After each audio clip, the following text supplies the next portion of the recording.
పెళ్ళైనా పండగైనా వేడుక ఏదైనా పట్టుచీరల ప్రత్యేక వేదిక వారాహి సిల్క్స్.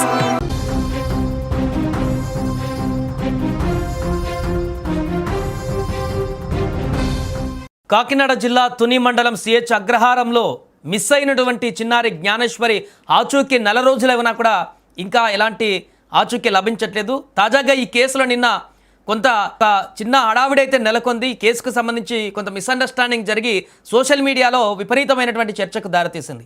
అయితే ఒక అనుమానాస్పద కారు కనిపించిందంటూ అక్కడ పాప బంధువు పొరపడి చెప్పినటువంటి అంశము ఒక్కసారిగా వైరల్ కావడంతో వెంటనే పోలీసులు రంగంలోకి దిగారు.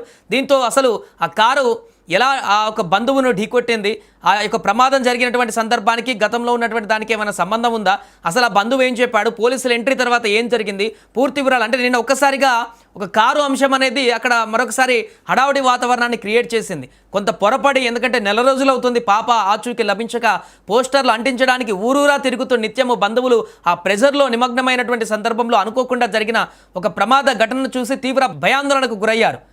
వీరు ఇంటెన్షన్తో ఏమైనా జరిగిందా, ఈ ప్రమాదం ఏమైనా దీనికి పాపకి ఏమైనా సంబంధం ఉందా అనేటువంటి ఒక భ్రమలోకి వెళ్ళి వారు ఆ ఇంటెన్షన్ తోటి వెంటనే కొంత భయాందోళనకు గురై ఆ విషయాన్ని బయటికి చెప్పడంతో అది దావానాలంగా వ్యాపించింది. అయితే వెంటనే అసలు ఆ కారు ఎక్కడిది ఏంటనేటువంటి వివరాలని పోలీసులు సేకరించిన తర్వాత అసలు ఈ పాప కేసుకి ఆ కారుకి ఎలాంటి సంబంధం లేదు, అనుకోకుండా ఈ యొక్క పాప బంధువు ఎవరైతే ఉన్నాడో ఇప్పుడు ఊర్లో ప్రతి ఊర్లో పోస్టర్లు అంటిస్తున్నారు ఆ పాప ఆచూకీ కోసం. అలా వెళ్తున్నటువంటి క్రమంలో అనుకోకుండా జరిగినటువంటి చిన్న యొక్క ప్రమాదం లాగా, అంటే పెద్దగా ప్రమాదం ఏం కాలేదు, జస్ట్ ఆ కారు అనుకోకుండా వెళ్తుంటే తనను ఢీకొట్టడంతో అది భ్రమపడ్డాడు, ఇది అంతకుముందు ఉన్నటువంటి కారు అని చెప్పేసి. బట్ విచారణలో అయితే ఈ కారుకి పాప కేసుకి ఎలాంటి సంబంధం లేదంటూ కూడా వెల్లడించడం జరిగింది. ఒకసారి ఆ బంధువు ఏం మాట్లాడాడు కూడా మనం బయటలో విందాం. రైతు కోటేశ్వరరావు అండి, మాది జిల్లెడపూడి అండి. శంకర్ జ్ఞానేశ్వరి వాళ్ళ అమ్మగారికి నేను బాబాయిని అవుతాను. కాంప్లైంట్లు అంటించడానికి నేను అనకాపల్లి వెళ్తున్నాను. వెళ్ళేటప్పుడు నన్ను ఒక కారు గుద్దేసిన తర్వాత నేను కింద పడిపోయాను. యూటర్న్ చేసుకొని వెళ్ళిపోయాడు ఆ కారు అయితే నన్ను అటాక్ చేయలేదు, నార్మల్గా యాక్సిడెంట్ అయ్యింది. నేను కంగారులో అటాక్ అని చెప్పేశాను. నేను ఇంటికి వచ్చేసాను.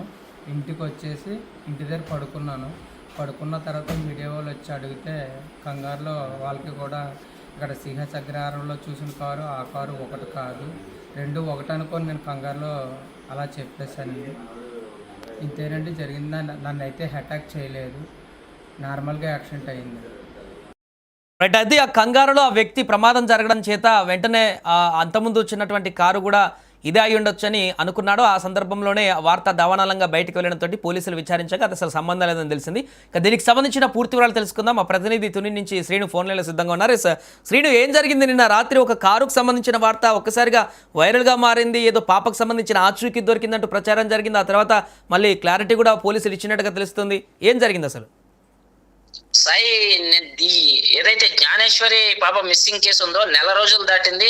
నెల రోజులు దాటినప్పటికీ ఏదైనా పాపకి సంబంధించి ఎటువంటి ఆచూకీ అయినా దొరుకుతుందనే ఆధారాలతో ఈ పోలీసులు అయితే కానివ్వండి, ఇటు ఏదైతే పాప తల్లిదండ్రులు అయితే కానివ్వండి 1000 కళ్ళతో ఎదురు చూస్తున్నటువంటి పరిస్థితిలో అయితే నిన్న సడన్ గా ఏదైతే ఈ కియా కారు అనేది సోషల్ మీడియాలో వైరల్ గా మారింది. కియా కారుకి సంబంధించి ఏదైతే కారు ఉందో ఈ కారు పాపకి ఏదైతే పాప తాత ఉన్నాడు కోటేశ్వరరావుకి చిన్న ఢీ కొట్టిందని చెప్పేసి అదే కారు నేను ఊర్లో చూశాను, అదే రోజు ఏదైతే పాప మిస్ అయిన రోజు ఊర్లో చూశానని చెప్పడం, అయితే కొన్ని సోషల్ మీడియాలో ఈ వార్త అనేది చక్కర్లు కొట్టడం కూడా పోలీసు వారికి పెద్ద సవాల్గానే మారింది. అయితే వెంటనే పోలీసు వారు రంగంలో దిగి ఏదైతే కోటేశ్వరరావు ఉన్నారో కోటేశ్వరరావుని విచారించగా కోటేశ్వరరావు ఏం చెప్పాడంటే, అయితే నన్ను నర్సీపట్నం నేను స్టిక్కర్లు అంటించే పనిలో వెళ్ళగా ఏదైతే పాప స్టిక్కర్లు అంటించి ఇవన్నీ ఇచ్చేసి వస్తుండగా మమ్మల్ని కారు అనేది ఢీకొట్టడం జరిగింది. అయితే అదే కారు నేను ఒక 6వ తారీఖున పాప మిస్ అయిన రోజు గ్రామంలో తిరిగిందని కూడా చాలా వరకు చెప్పడం జరిగింది. అయితే పోలీసు వారి ఎంక్వైరీలో ఏం జరిగిందంటే, నేను కారు చూశాను కానీ కారు నెంబర్ సరిగ్గా పట్టలేకపోయాను.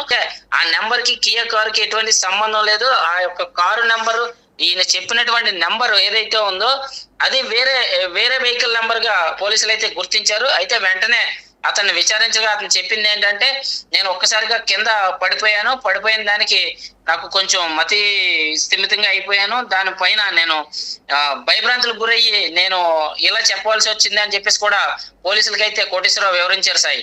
Right, thank you Seenu. So అది మొత్తానికి తునిలో మిస్ అయినటువంటి జ్ఞానేశ్వరి 2 ఏళ్ల జ్ఞానేశ్వరి ఇప్పటికి నెల దాటిపోయింది. ఇంకా పాప ఆచూకీ ఎలాంటి ఆచూకీ లభించట్లేదు. ఎన్ని రకాల దర్యాప్తులు చేసినా లాస్ట్కు చివరిగా ప్రతి ఊరు తిరుగుకుంటే ఇప్పుడు పోస్టర్లు అంటిస్తున్నారు. ఇంకా ప్రతి ఊర్లో ఎక్కడ ఉంటే అక్కడ అంటించే ప్రయత్నం. మొన్నటి వరకు తుని ఆ పరిసర ప్రాంతాలు అంటించారు. కానీ ఇప్పుడు వేరే జిల్లాలలో, చాలా దూర ప్రాంతాలలో, గ్రామాలలో, అన్ని ప్రాంతాలలో కూడా ఈ యొక్క పాప ఆచూకీ కోసము పోస్టర్లు అంటిస్తున్నటువంటి పరిణామం. ఈ నేపథ్యంలోనే నిన్న ఆ పాప బంధువు వెళ్తున్నటువంటి క్రమంలో పోస్టర్లు అంటించడానికి అక్కడ జరిగినటువంటి చిన్న కారు ప్రమాదానికి సంబంధించిన ఒక మిస్అండర్స్టాండింగ్ ఇష్యూ ఒకసారిగా వైరల్గా మారింది. ఆ తర్వాత పోలీసులు అయితే క్లారిటీ ఇచ్చి ఆ ప్రమాదానికి పాప కేసుకి ఎలాంటి సంబంధం లేదంటూ కూడా వివరణ ఇచ్చారు.